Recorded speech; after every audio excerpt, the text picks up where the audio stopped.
Hi everyone. Is everyone having a good night? Enjoying the food?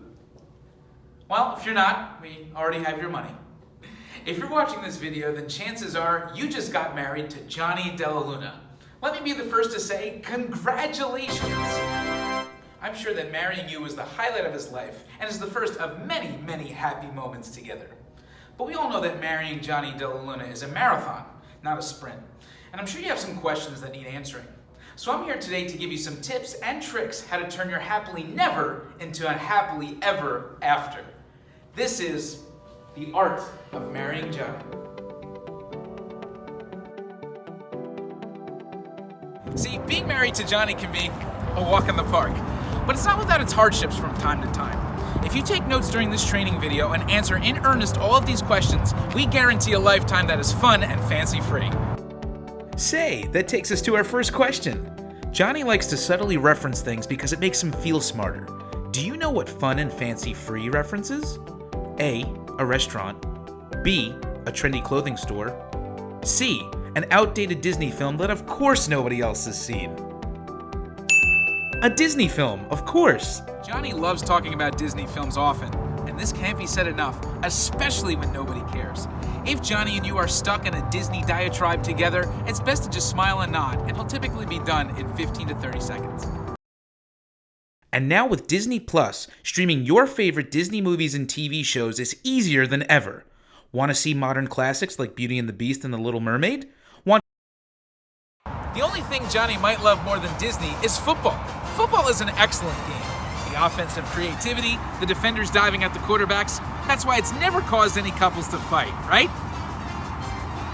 Right? You see, Johnny's been watching football ever since he was a little baby. So if you yell at him for not taking the garbage out because he's catching the end of the Seahawks-Niners game to see if they covered the over, don't blame him, blame his parents. Here's another question for you. What is Johnny's favorite football team? A, the Patriots. B, the Eagles. C, of course you know this. I should take this time to say if you don't know this answer by now, we might actually be done. I mean, I practically worship this team like a deity. It's the New York Giants, all right? It's the Giants. I'm giving you this answer because I really want to stay married to you. C, correct. Remember that time you and Johnny had a bet that if Eli Manning won another Super Bowl, you'd name their first child Eli, regardless of gender? Well, you won that one. Let's take this football scenario to a more common area. The living room. Here's what's commonplace on a football Sunday. Let me set the scene for you. It's a crisp afternoon. The scented candles are lit. The decorations are out. Maybe a couple of nachos and pretzels are at arm's reach. It's pure pigskin perfection. It just dawned upon you that you guys are low on groceries this week, and now would be probably a good time to start shopping for them. I mean, hey, it's Sunday, it's football, there's 17 weeks of that stuff, right? No problem whatsoever. Johnny and you have to go to Wegmans, and it has to be today. Should you ask him to go food shopping? A, of course. How else will you eat? B, yes. Right before the 4 o'clock games would be ideal. C, wait. Now hold on one minute. Remember Wednesday night, we were on the couch chilling out and we were looking for something to watch, and I turned to you and I said, do you want to go food shopping tonight? And you thought about it for a second and said, nah, I'm comfortable. And I asked if you were sure, because we didn't have a whole lot of open nights this week, and that it would be willing to even go myself if we put a list together. And you told me, don't worry, we'll go next week. And now you are dropping this on me during football Sunday? I mean, are you serious right now? We can't do this another day? You're killing me here. Fucking nails in each of my wrists on the cross right now. Now he's gonna try to come up with some sort of excuse to take up your task for the day. I haven't seen my dad all week. He really wants to see me. Textbook grocery dodging. Don't buy into it. Keep on him, although you have to admit you could have chosen a better day. Speaking of parents, it's time that we practice proper phone call procedure. Now, Johnny's parents, while super supportive and loving, are about as inconvenient as a pregnancy announcement at your own Sweet 16. While they mean well, it's important we go over the do's and don'ts on how to handle proper phone calls so that sanity of all parties remains intact. Oh no, it's a Rosie call, and it's at a particularly bad time. What could Rosie be calling about?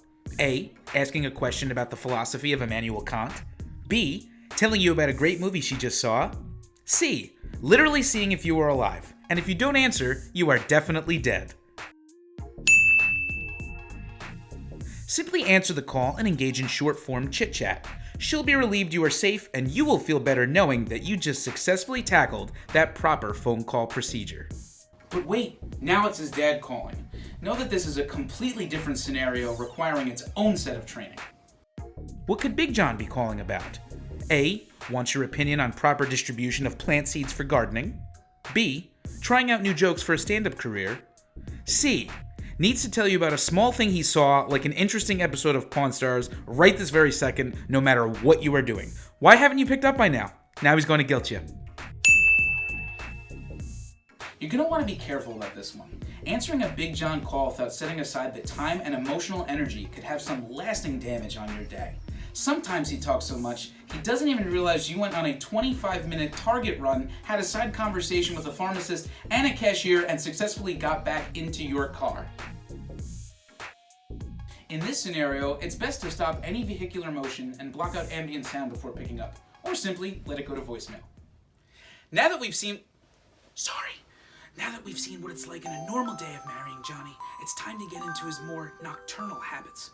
Whereas most spouses will unwind with a warm cup of tea and a nightshirt, your spouse will instead be plagued by insomnia and anxiety-induced stomach pain that lasts the entire night. It's really fun.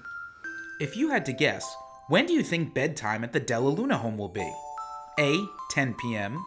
B. 11 p.m. C. Literally pick a number. 11, 12, 1, heck, 14, 15 for that matter. What's 15 o'clock? That period of the night where you know 98% of the population is asleep, but you are wide awake watching an infomercial for a combination toaster and phone charger that's probably overpriced at $29.99, but damn, it's enticing.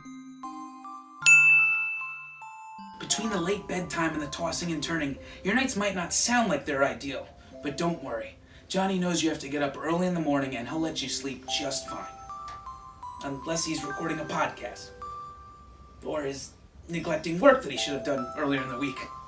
Or is watching a late football game, as late football games typically go. Or is maybe reorganizing. But hey, let's talk about you for a second. Being the wife of Johnny means that sometimes you're going to have the spotlight. Even if it means being uncomfortable being the center of attention. Even if it means going through embarrassing photos of yourself in front of loved ones right now.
For our final question.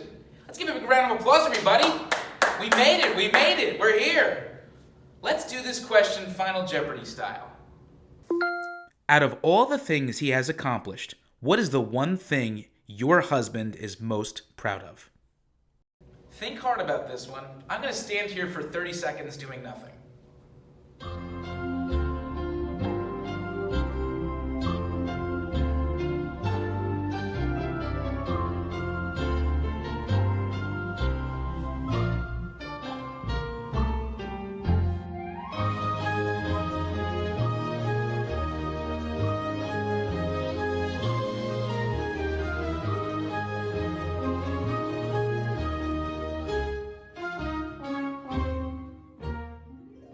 So out of all his accomplishments, what is your husband most proud of right now? This one's an easy one. It's you.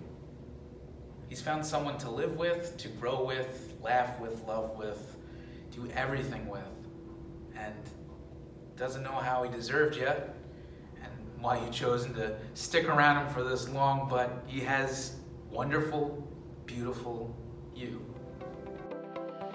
Here's to you, Johnny's wife. Oh, and you have a wonderful name too, his absolute favorite. It's Rebecca Barber. May you both live in happiness, health, and love. And may I find the open bar. We'll see you next time.